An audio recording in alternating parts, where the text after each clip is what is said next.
Bahkan banyak kisah di dalam Al-Quran, dari perbedaan keyakinan pun, sosok-sosok Nabi terekam dalam sejarah untuk keluarga terdekat itu, sosok-sosok orang soleh masih mendoakannya. Ya, kita tidak tahu hikmah apa yang ditetapkan oleh Allah dalam kehidupan kita, karena itu sesuatu yang kita akan dapatkan di masa depan.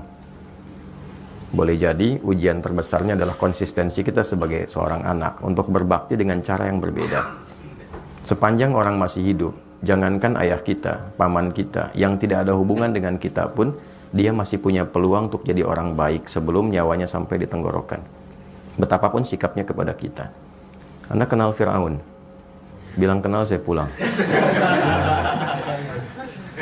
Fir'aun itu Fir'aunnya, catat kalimat ini. Fir'aun itu Fir'aunnya tetap diberikan haknya oleh Allah sebelum nyawanya sampai di kerongkongan untuk mendapatkan hidayah berubah jadi orang baik.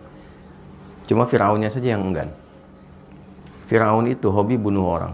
Yudzabbihuna abna'akum, dan caranya mengeksekusinya dari bayi itu sudah dibawa oleh algojonya, dibanting, digorok berkali-kali sampai wafat di depan ibu yang baru melahirkannya. Memperbudak mengaku Tuhan, ana rabbukumul a'la. Dengan semua perbuatan itu, ia tetap mendapatkan haknya supaya mendapatkan cahaya hidayah hingga nyawanya sampai di kerongkongan. Ada doa yang disampaikan Nabi Musa untuk menghadap kepadanya, dikirimkan Harun untuk menemaninya, diberikan tanda-tanda kebaikan sampai ke ujungnya. Saya tanya, apakah ayah pernah bersikap seperti Firaun? Mengaku Tuhan? Tidak. Pernah bunuh orang? Tidak. Ayah Anda tidak mengerjakan apa yang Firaun lakukan. Maka sepanjang ia tetap sebagai ayah Anda, minimal kita doakan. Itu hal terbaik yang mungkin, itulah yang bisa memberikan pengabulan doa dan jalan keluar dari apa yang kita rasakan selama ini. Untuk berdamai dengan nafsu kita, setidaknya melatih dengan doa terhadap hal-hal, sosok-sosok yang mungkin selama ini tidak ideal bagi kita. Nah, itulah kehebatan dari Islam. Ketika mampu mengolah nafsu untuk bahkan mendoakan kepada orang menyakiti kita. Hadisnya jelas. Doakan bahkan orang yang mendolimimu, yang nggak kenal aja mendolimi. Nabi mengajak kita minimal mendoakannya. Umar itu kan masuk Islamnya karena doa Nabi kan. Umar itu kerasnya luar biasa. Dan cita-cita terbesarnya saat itu sebelum masuk Islam membunuh Nabi. Tangannya sudah terhunus pedang, mencari Nabi. Tapi dengan doa Nabi, lembut hatinya, dan ternyata masuk Islam dan pembela luar biasa. Sepanjang Anda masih hidup, ayah Anda hidup ataupun telah wafat, ya masih punya kita satu kewajiban minimal dengan doa. Kalau Anda bisa menaklukkan keadaan diri kita itu, nanti penaklukan terhadap nafsu yang paling tinggi itu akan berpengaruh kepada nafsu yang lainnya. Untuk bisa mengendalikan hal terakhir yang mungkin tadi Anda katakan. Itu satu terkait dengan ayah. Yang kedua terkait dengan ibu. Kemuliaannya bahkan 3 kali disebutkan dalam hadis, menjadi pembuka dalam ayat yang ibu disebutkan, ayah tadi disebutkan. Wassaynal insana biwalidayhi hamalathu ummu. Abunya nggak disebutkan. Aku wasiatkan pada anak untuk meningkatkan baktimu kepada ibumu, kepada kedua orang tuamu, khususnya ibu yang telah mengandungmu, telah menyapihmu, memberikan ASI sampai menyapih merawatmu. Maksud saya apa? Kecintaan Anda kepada ibu untuk berangkat bekerja, jangan menghilangkan niat baktimu kepada ibundamu. Paham ya maksudnya? Oke. Kalau paham maksudnya begini, berangkat itu bukan sekedar cari uang untuk ibu. Karena hakikatnya orang tua itu tidak bahagia dengan pemberian uang. Mereka nggak menuntut pemberian uang. Kalau Anda sudah menikah ataupun berjalan sekarang ini, demi Allah saya katakan, ibu itu, ayah itu pada fitrah tertingginya, bahagianya itu ketika melihat kita senang. Bukan melihat banyak uang. Dengar aja kamu sehat, telepon, sehat mah, senang, itu bahagia dan luar biasa.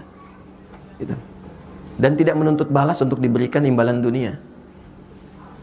Dan lebih berbahagia ketika engkau mampu mengatakan kalimat yang baik, berbakti yang baik, mengenal engkau jadi orang baik, membawa nilai-nilai kebaikan. Maksudnya apa?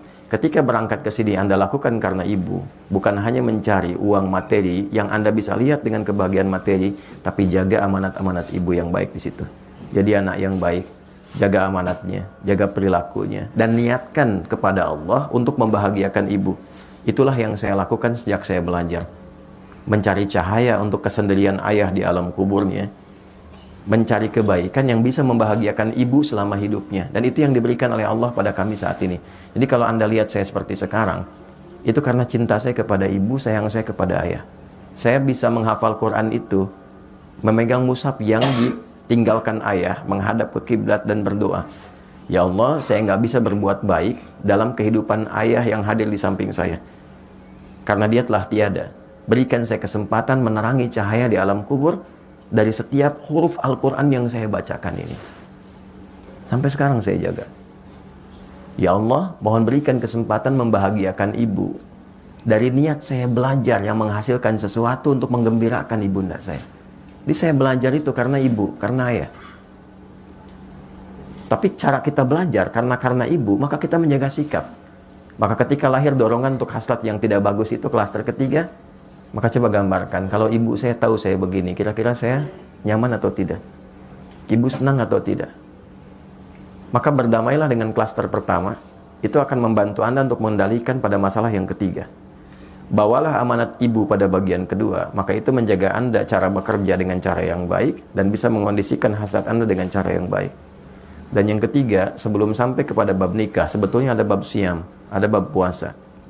Ya, ya ma'syaras syabab, man istata'a minkumul ba'ata falyatazawwaj, fa in lam yastati' fa 'alaihi bis-siyam. Duhai para pemuda, para pemudi, jika tiba muncul puncak hasratmu secara biologis yang tidak mudah mengendalikannya, Nabi sudah antisipasi itu 15 abad lalu. Maka berusahalah untuk menikah. Kalaupun belum ada kemampuan untuk itu, bukan hanya kemampuan material, ya, kemampuan emosional, kemampuan memanage waktu dan seterusnya, maka fa'alaihi bisyam, paksakan dirimu untuk melatih puasa. Puasa. Ya, puasa itu paling efektif. Puasa itu meningkatkan taat, mencegah maksiat. Ketika Anda melakukan tindakan itu untuk memuaskan hasrat, tapi ketika sedang puasa, itu Anda tahan. Minimal takut batal puasanya. Nah, terus melatih itu sampai kemudian ada pengendalian yang terbiasa walaupun tanpa puasa. Lakukan itu di awal dulu demikian. Puasa, puasa, puasa. Sebulan penuh puasa. Untuk Ramadan kan? Nah, waktu Ramadan kan tidak dikerjakan. Kenapa? Saat puasa kan? Nah, maka bawa itu dalam kondisi sekarang ini. Walaupun tidak Ramadan, Senin dulu, Kamis dulu, latihan dengan 2 tadi tambahkan. 1 klaster pertama berdamai dengan masalah awal Anda. Yang terakhir bawa niat-niat yang baik untuk ibu Anda. Kemudian berlatih puasa. Sampai punya kematangan itu. Sampai menemukan jodoh yang terbaik.